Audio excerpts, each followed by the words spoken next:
Hi, I'm Fiona, an RYA sailing instructor working in the Ionian Islands. We all know that finding that perfect spot to moor up and relax is part of the sailing experience. But before you drop your anchor, there's the one thing that we need you to consider: seagrass meadows.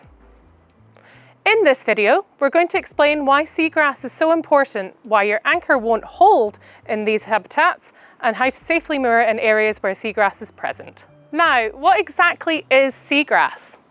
It might look like seaweed, but it's actually a flowering plant, crucial to the health of our marine ecosystems. Seagrass meadows stretch across the seabed like underwater gardens, providing vital habitat and breeding ground for fish, shrimp, and other marine life.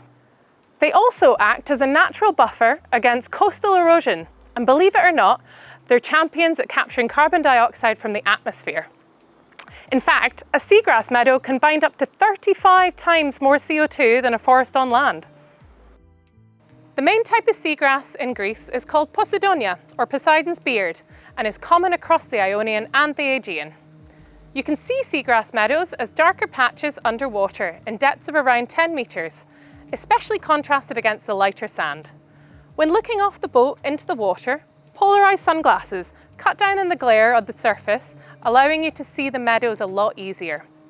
In these two clips of Palaros and Nikiana, you'll be able to see where the meadows are and the gaps between them. The seagrass leaves are quite smooth and slippery. Unlike sand or mud where the anchor can dig in and get a good grip, the anchor can easily slide over the seagrass, offering little resistance. In light winds, it might feel like you're anchored correctly, but as soon as the breeze picks up, you'll start drifting.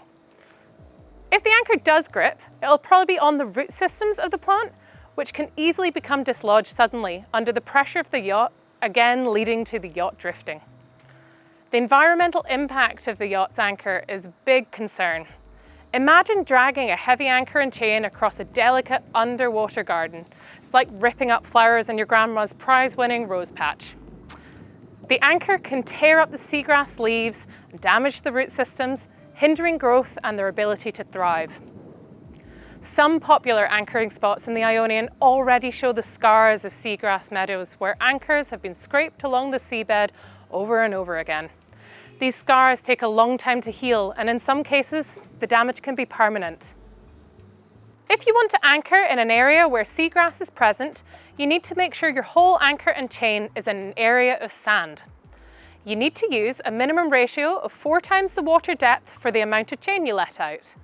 This means that in 5 metres of water, you'll need to use 20 metres of chain, and more as it gets deeper. As there's no tide in the Ionian, the yacht will sit downwind of the anchor. Motor slowly upwind to check you'll have no seagrass underneath you the whole way before dropping the anchor over clear sand. Polarised sunglasses can help the crew member on the bow to see the bottom and allow for better accuracy. From here, you can motor very slowly in reverse with your bow into the wind until you've let out enough chain. Once you've let out enough chain, gently check the anchor is holding using the motor in astern and a transit on the shore. If the anchor isn't holding, then pick it up and start again. If your anchor continues not to hold, then choose a different anchorage spot. The key points to anchoring around seagrass are: we don't anchor on seagrass. We identify the areas that have seagrass before anchoring. We make sure that both the anchor and the chain are on sand or mud. We understand that if it's not holding, we choose a different anchorage. Remember, a healthy marine environment means more happy sailors. Being mindful of where we anchor and choosing more eco-friendly practices, we can all help protect these underwater oases and ensure healthy seas for generations to come.